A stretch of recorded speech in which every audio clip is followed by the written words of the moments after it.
j'ai le grand plaisir de recevoir Jalil Benani, psychiatre et psychanalyste. Bonjour. Bonjour.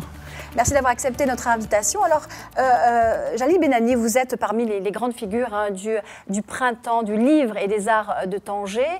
Cette année, c'est la 22e édition, avec un thème, celui de la rencontre. Alors, il faut dire que c'est plutôt un thème de prédilection, hein, presque un cadeau même pour le psychanalyste que vous êtes, non? Tout à fait, tout à fait. Vous savez, la rencontre est au cœur du travail du psychanalyste, hein, oui. Puisque la rencontre suppose à la fois la confiance, l'implication de chacun, le fait de se sentir interpellé à la fois dans ce qui est semblable et puis dans ce que nous apporte l'autre. Donc, si vous voulez, c'est au cœur et c'est quelque chose, c'est un moment important qui à la fois caractérise le travail du psychanalyste, le début, c'est tout le début, mais qui aussi peut se refléter dans d'autres aspects de la vie, des rencontres en général. Puisque chez le psychanalyste, il y a, vous savez, ce qu'on appelle le transfert, c'est-à-dire quelque chose d'un investissement de la relation qui existe partout, qui existe vis-à-vis de l'enseignant, vis-à-vis d'une autorité, mais c'est le psychanalyste qui le théorise. Voilà. Alors, Monsieur Benani, comment allez-vous aborder la problématique de la table ronde que vous allez animer cet après-midi avec le philosophe Ben Mahlouf et l'écrivain Brice Xiquet? Ça s'appelle donc « De l'autre à soi, à l'épreuve de nos identités ». Pourquoi ce choix? Alors, c'est heureux d'abord d'être auprès de Ali Ben Mahlouf, avec qui j'ai déjà un dialogue antérieur. Donc, c'est bien de retrouver des gens avec qui on a déjà discuté. D'abord, le psychanalyste est très proche du philosophe. Et les philosophes ont plus que les psychanalystes réfléchi à la question de l'identité. La question de l'identité est, si vous voulez, peu traitée par les psychanalystes qui préfèrent parler d'identification. Donc Ali Ben Mahlouf, qui est philosophe, évidemment, et donc ces questions nous renvoient depuis les Grecs à la question de l'identité et la différence. Brice Xiquet est un écrivain, dramaturge, et les écrivains, comme les artistes, nous interpellent, nous, les psychanalystes. Merci.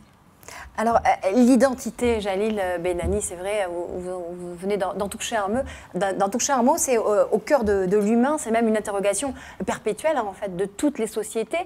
Qu'en est-il véritablement de la société marocaine? Alors, on parle beaucoup, effectivement, aujourd'hui de l'identité et des identités. Oui. Alors, je pense qu'il est très important de parler des identités. La chance que nous avons au Maroc et que nous reconnaissons, c'est la pluralité identitaire qui est d'ailleurs inscrite dans le préambule de la Constitution.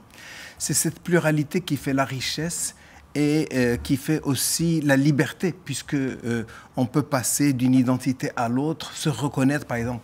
On parlera peut-être aussi des migrants, c'est-à-dire qu'à partir de cette pluralité, plusieurs peuvent se reconnaître dans un ou l'autre aspect de l'identité et se réapproprier une ou telle identité.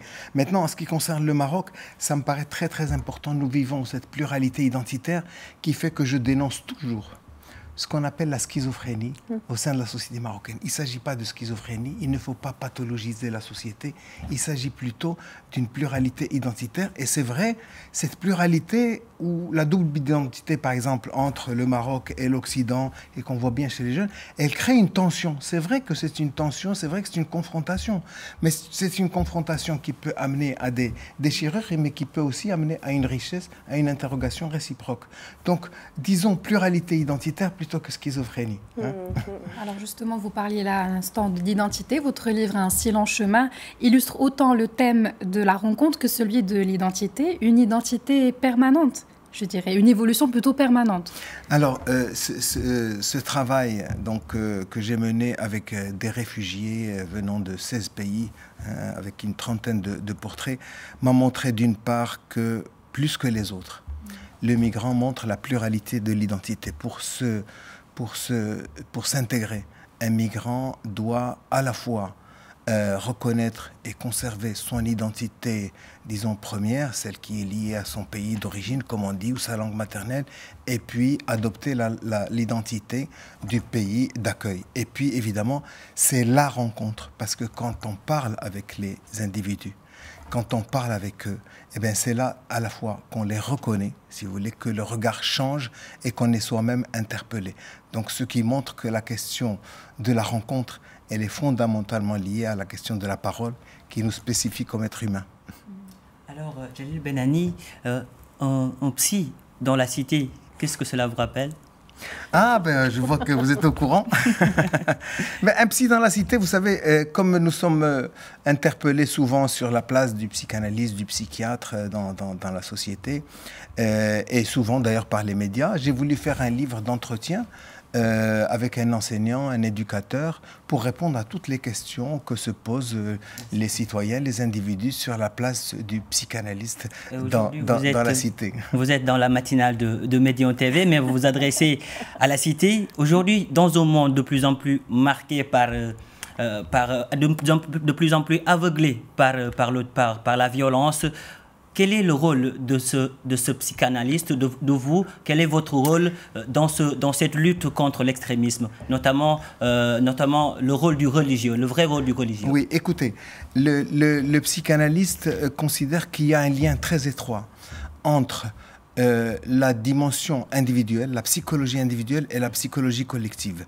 Donc mon rôle, c'est de partir de l'individu, en considérant que sa souffrance, ses symptômes sont souvent l'expression d'une révolte individuelle. Vous savez, dans l'extrémisme, on constate qu'il y a d'abord quelque chose d'individuel.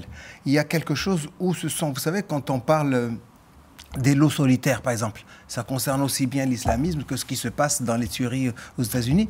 Il y a une dimension individuelle. C'est par la suite, dans l'extrémisme religieux, qu'il y a une récupération par le groupe, parce que ce sont des personnes, souvent des jeunes en quête justement d'une identité, à laquelle donc il y a une réponse qui est donnée toute prête, à la carte, comme on dit, l'identité religieuse, et qui leur permet de s'intégrer au groupe, mais d'une façon tout à fait perverse. Donc le rôle du psychanalyste, c'est vraiment de considérer sous ces aspects subjectifs, individuels, cette souffrance, et de voir ses implications dans le collectif.